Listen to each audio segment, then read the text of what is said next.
Welcome everyone. The question that is given here, it is basically a circuit diagram. R1 resistance 7.2 ohm, R2 resistance is 8 ohm and R3 resistance is 12 ohm.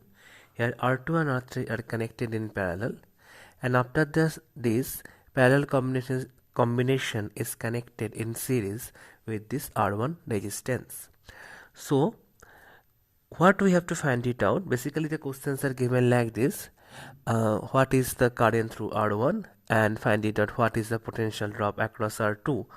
But here what we will do, here we will try to find it out the current through each of the resistors and potential drop across each of the resistor. So at first what we have to do, we have to find it out what is the equivalent resistance of the circuit. So for that purpose, at first we will make what is the equivalent of the parallel combinations of R2 and R3. So I am writing down R23. Okay, what is that? R23 is a parallel combination equivalent resistance of R2 and R3. So R2 R3 divided by R2 plus R3.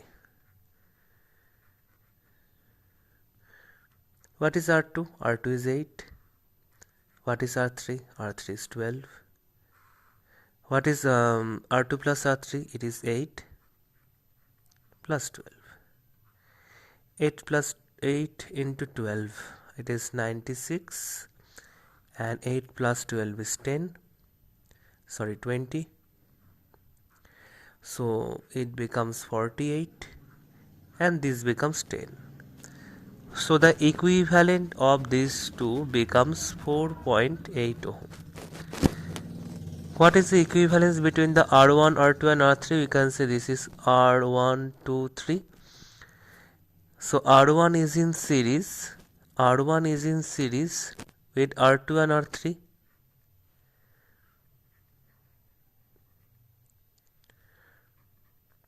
R1 is 7.2 ohm.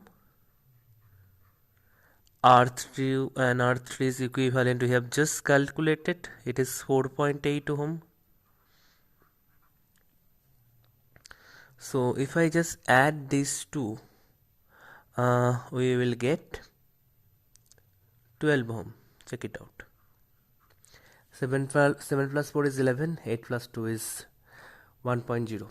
So it is 12 ohm.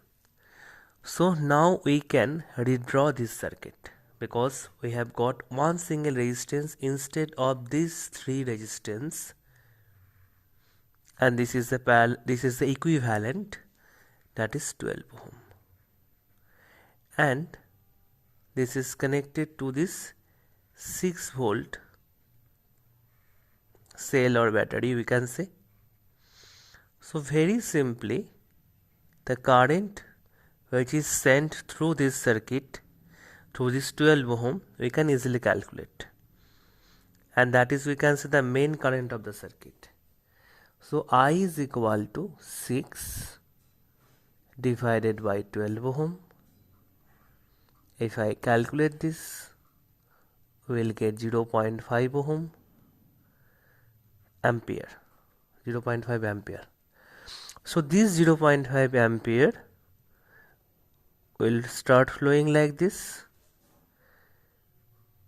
We can say this is the main current I1, and this same current obviously flowing through R1.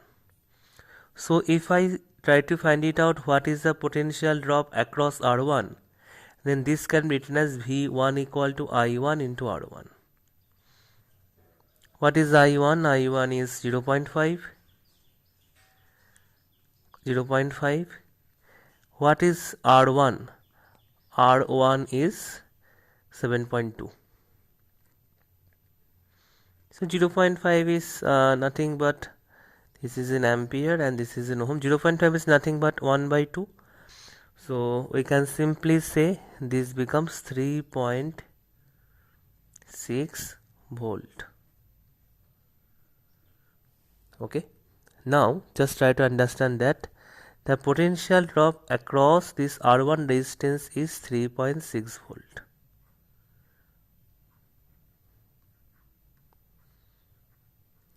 And since R2 and R3 are in parallel combination, so we can say potential drop across R2 which is V2 and potential drop across R3 which is V3.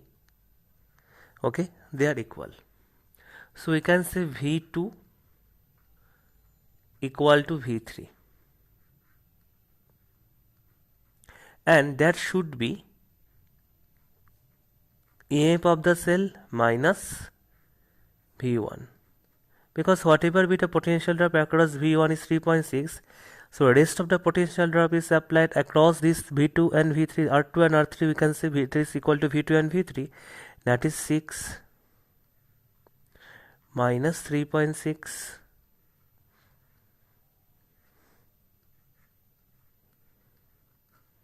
volt. So we can say that is equal to 0.4 2.4 volt. So 2.4 volt is the potential drop across R2 and R3. So what is the current through this R2? We can say it is I2. What is the current through this R3? We can say this is I3. So what is I2? I2 is equal to V2 divided by R2. What is V2? V2 is 2.4.